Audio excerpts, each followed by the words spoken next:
അരവിന്ദ് കെജ്രിവാളിന്റെ അറസ്റ്റിൽ വ്യാപക പ്രതിഷേധം. ദില്ലിയിലെ കെജ്രിവാളിന്റെ വസതിക്ക് മുന്നിൽ പ്രതിഷേധിച്ച എഎപി കോൺഗ്രസ് പ്രവർത്തകരെ പോലീസ് കസ്റ്റഡിയിലെടുത്തു. ഇന്നും പ്രതിഷേധം തുടരാനാണ് പ്രതിപക്ഷത്തിന്റെ തീരുമാനം. കേജ്രിവാളിന്റെ അറസ്റ്റിന് പിന്നാലെ ദില്ലിയിലെ വസതിക്ക് മുന്നിൽ അരങ്ങേറിയത് ശക്തമായ പ്രതിഷേധം.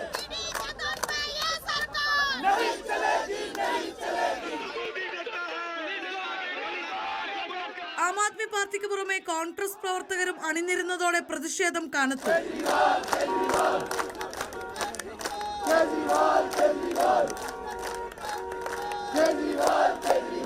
സംസ്ഥാനത്ത് സിപിഐഎമ്മിന്റെയും ആം ആദ്മി പാർട്ടിയുടെയും നേതൃത്വത്തിലായിരുന്നു പ്രതിഷേധം. തിരുവനന്തപുരത്തെ പ്രതിഷേധത്തിന് സിപിഐഎം PB അംഗം MA ബേബി നേതൃത്വം നൽകി.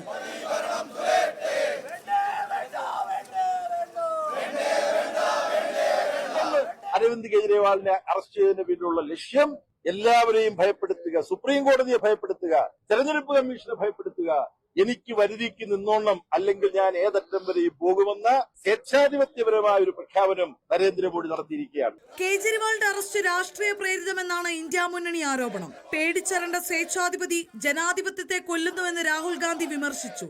അറസ്റ്റിനെ അപലപിച്ച മുഖ്യമന്ത്രി പിണറായി വിജയനും MK സ്റ്റാലിനും ഉൾപ്പെടെയുള്ള പ്രതിപക്ഷ നേതാക്കൾ രംഗത്തെത്തി. ലോക്സഭാ തെരഞ്ഞെടുപ്പ് നടക്കാനിരിക്കെ നടന്ന അറസ്റ്റ് വരും ദിവസങ്ങളിൽ രാഷ്ട്രീയ ആയുധമാക്കാനാണ് ഇന്ത്യ മുന്നണിയുടെ തീരുമാനം. ദില്ലി ബ്യൂറോയ്ക്കൊപ്പം ന്യൂസ് ഡെസ്ക് റിപ്പോർട്ടർ.